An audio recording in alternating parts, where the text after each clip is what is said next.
I served in the U.S. Congress with Governor Kristi Noem. She's on the bus with us today. She's a great American. She's a great leader. She's a great cowgirl. And she came to North Carolina to talk to you, the real people. Governor Kristi Noem.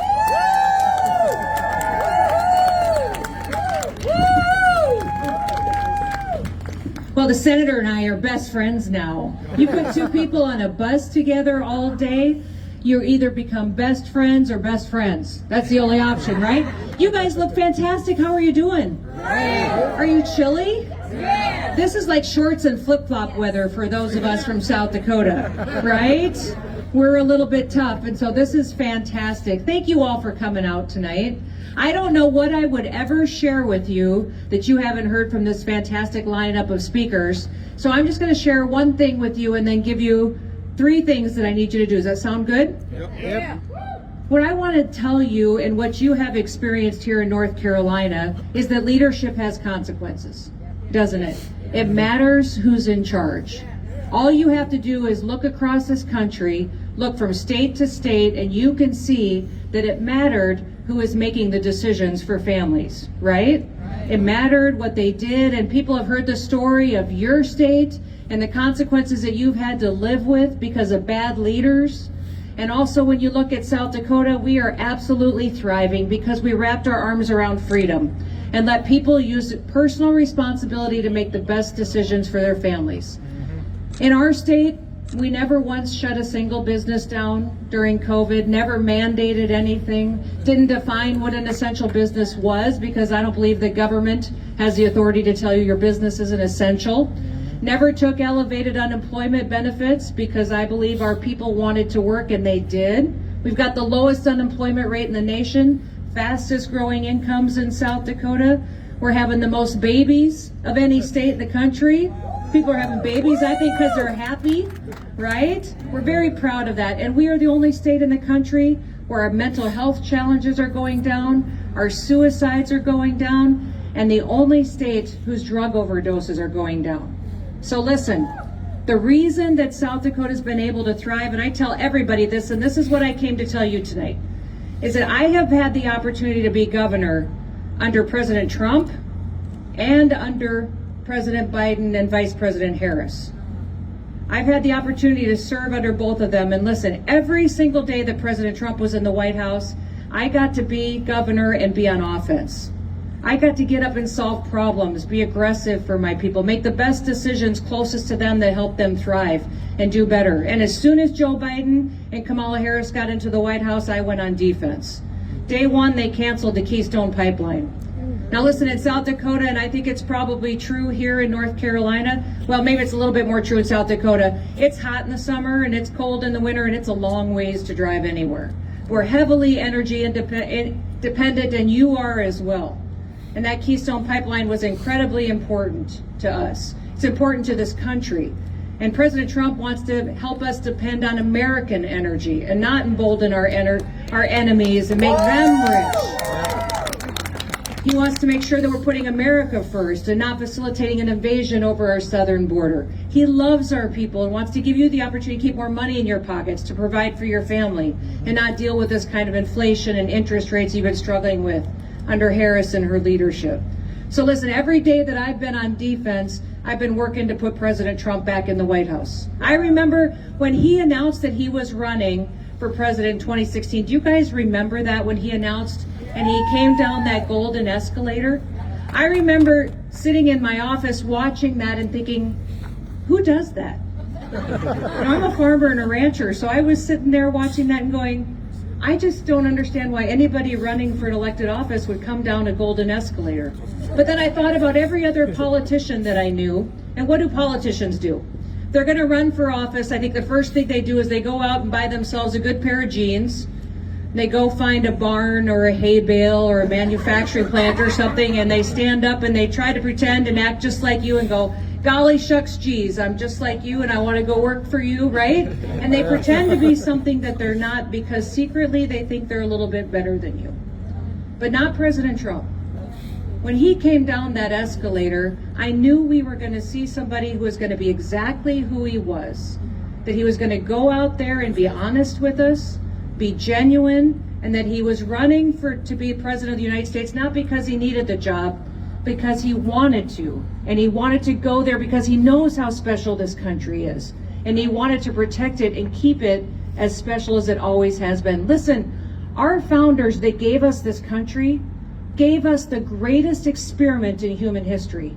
It had never been seen before in the world, and still hasn't today. In fact, when those founders were picking that fight, they were picking the fight for their freedom with the biggest, baddest, meanest military in the world. And they were picking it by picking up their personal rifles and muskets and going out just for the chance to be free.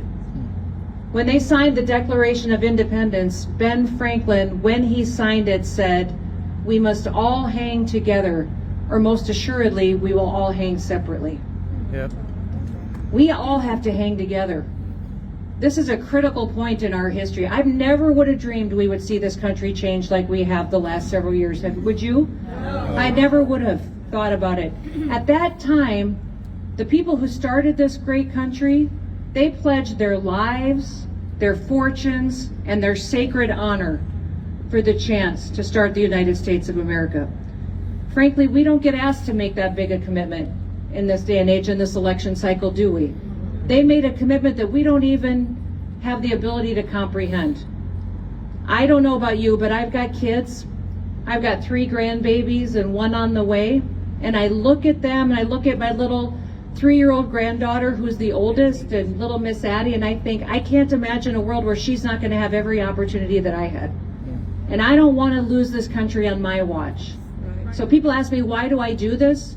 As a farmer and a rancher and somebody who loves to hunt and chase cows, why are you in politics? It's because of her. It's because I don't want to have to live with myself if we lose this country when I had the chance to do something. So there's 3 things I'm going to ask you for, okay? We live in a country that is addicted to being offended. Aren't we? Yes. Don't you talk to people all the time? Oh my gosh, I can't believe they said that. I can't believe he said that. Oh my goodness, it's shocking. Oh, just get over yourself. Okay? Can we all just get over ourselves? Right? We've gotten so offended by people, we quit talking to each other. Right? We quit having conversations with each other. And I need to ask all of you for the next 19 days to get over yourselves. There's people that you work with, people in your neighborhood that you've quit talking to. Politics has become so divisive that you just said it's not worth it anymore. I'm not doing it anymore. They might be people that go to church with you, or even people in your own family. Listen, when I got married to my husband, about 80% of his family was Democrat. Oh, wow. Yes. Uh-oh. And then I took their name and I ran for Congress as a Republican. I mean, dear Lord, those poor people. Can you believe it? It was one of the top 5 races in the nation. But you know what? We still love each other. And we love each other because we didn't blow each other up across the Thanksgiving Day dinner table and fight with each other. We just loved each other. And you know what? Today, almost all of them are Republicans. Seriously, they are. They eventually figured out I was right. No, I'm kidding. But we loved each other. We talked to each other. And that's what I need you to do. Just start having conversations. Start by asking people, who are you voting for and why? You might go to the gas station tonight. Talk to somebody in the gas station. Who are you voting for and why? And listen to them. Nobody listens to each other anymore. Listen to what they're saying and have a conversation again. Love people. The other thing that I want to ask you is to start saying yes to each other and to things that people ask you to do. When I was going to have our first baby, we had a baby shower.